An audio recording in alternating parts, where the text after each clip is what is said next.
आजच्या गोष्टीचे नाव आहे मोर पिसारा. जंगलाच्या कडेला एका पिंपळाच्या मुळांखाली लहानसं उंदराचं बीळ होतं. त्या बिळात राहत होती उंदीराई आणि तिचा लाडका मुलगा चिचू. चिचू नेहमी खोड्या काढायचा, आईच्या मागे मागे भुनभुन करायचा.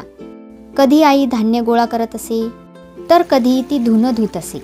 आई कधी हसून उत्तर देई, तर कधी थकून शांत होई. पण चिचूच्या डोक्यात मात्र कायम नवीनच विचार असायचे आणि त्याच्या प्रश्नांचा पाऊस थांबेच ना.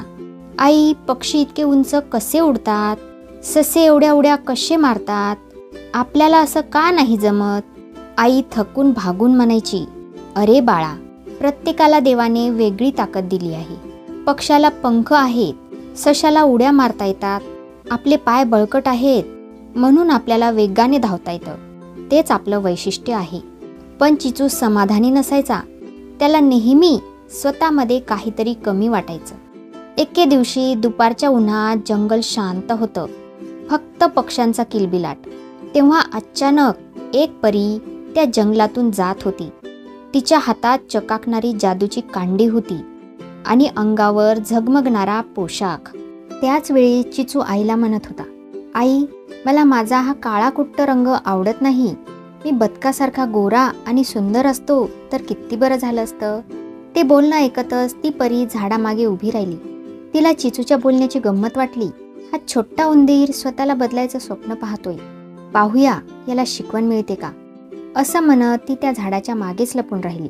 आई म्हणाली, बाळा, जर खरंच उत्तर हवं असेल तर आपला जंगलातील सगळ्यात शहाणा मित्र रामू हत्ती, त्याच्याकडे जा, तो तुला मार्ग दाखवेल. चिचू लगेच उड्या मारत रामूकडे धावू लागला. वाटेत त्याला मोर दिसला. मोर आपला पिसारा फुलवून नाचत होता. रंगीबेरंगी पिसाऱ्यातून सूर्यकिरण चमचमत होते. चिचू त्याच्याकडे पाहून थक्कच झाला. वा, किती सुंदर! मला काळा पांढरा रंग नको, मला मोरासारखा सुंदर रंगीबेरंगी पिसारा हवा. मग सगळे मला कौतुकाने पाहतील. तो धावतच रामूकडे गेला आणि म्हणाला, रामू काका, रामू काका, मला काही पंख नकोत, गोरा रंगही नको, मला फक्त मोरासारखा सुंदर पिसारा हवा. रामू मोठ्याने हसला. अरे वेड्या, मोर पिसारा फक्त मोरालाच शोभतो, पण पिसारा घेऊन तू काय करशील? उंदराला कधी पिसारा दिसलाय का? पण चिचू हट्ट सोडायला तयार नव्हता. ते पाहून परीने जादूची कांडी फिरवली आणि टक टक चमक, चिचूच्या शेपटीवर छोटासा पण सुंदर मोर पिसारा उगवला. आता चिचू खुश झाला. त्याने आपला पिसारा हलवला, डोलवला. रंगीबेरंगी पिसाऱ्याने तो अगदी राजासारखा दिसू लागला. आनंदात तो आपल्या घरी धावत निघाला. पण धावताना एक गोष्ट त्याच्या लक्षात आली नाही. उंदरांचं बीळ लहान असतं. तो घाईघाईनं आत शिरायला लागला, पण पिसाऱ्यामुळे अडकला. अरे बापरे, आज जाताच येत नाही. त्याने पाठीवरून ढकलून पाहिलं. उलटं होऊन आत जायचा प्रयत्न केला, पण पिसारा आणखी अडकला. आई आतून काळजीने म्हणाली, चिचू, काय झालं रे, का अडकलास? चिचू रागाने ओरडला, हा पिसारा अडतोय, मिटतच नाहीये. मोराला पिसारा बंद करता येतो, पण माझा तर उघडाच राहतो. आईने त्याला तोंडाने ढकलून बाहेर काढलं. चिचू धडामकन खाली पडला. रागाने ओरडला, आई, तू ढकललंस म्हणून मी पडलो. आई हसली, पण लगेच तिच्या मनात काळजी आली. असा उंदीर कधी असतो का रे बाळा? पिसारा घेऊन धावणारा उंदीर. रात्र झाली.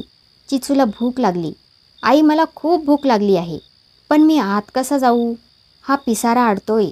आईने खाऊ बाहेर आणला आणि त्याला दिला. हे घे, बाहेरच खा. खाऊन झाल्यावर चिचू म्हणाला, आई, मला आता झोप आली. आई म्हणाली, मग बाहेरच झोप बाळा, आत कसं येणार? आणि खरंच त्या रात्री चिचूला आपल्या बिळाबाहेर थंडी वाऱ्यात झोपावं लागलं. तो रात्रभर थंडीने थरथरत होता. आता त्याच्या लक्षात आले, हा पिसारा सुंदर आहे, पण तो आपल्या आयुष्यात अडथळाच आहे. सकाळी आई बाहेर आली. चिचू उदास चेहऱ्याने उठून म्हणाला, आई, मला हा पिसारा नको, मला माझं जुनंच रूप हवं. माझ्यासाठी तेच योग्य आहे. तेवढ्यात परी समोर आली. तिला आधीपासूनच माहीत होतं की असे होणार आहे. तिनं हसत जादूची कांडी फिरवली. टक टक चमक, आणि चिचू पुन्हा आधीसारखा छोटा काळा उंदीर झाला. तो आनंदाने आपल्या आईच्या कुशीत शिरला. आई म्हणाली, बाळा, तू जसा आहेस तसाच सुंदर आहेस. खरं सौंदर्य आपल्या आतल्या गुणांमध्ये असतं, बाह्य रूपात नाही. चिचू खुश झाला. त्याने ठरवलं, आता मी कधीही दुसऱ्यासारखा होण्याचा हट्ट धरणार नाही. यावरून आपल्याला शिकवण मिळते, आपण जसे आहोत तसेच उत्तम आहोत. दुसऱ्यांचं अनुकरण केल्याने आपलं अस्तित्व धोक्यात येतं. आईसारखी माया आणि आपलेपणा जगात दुसऱ्या कोणात नाही. सौंदर्य नेहमी मनात आणि कृतीत असतं, बाह्य रूपात नाही.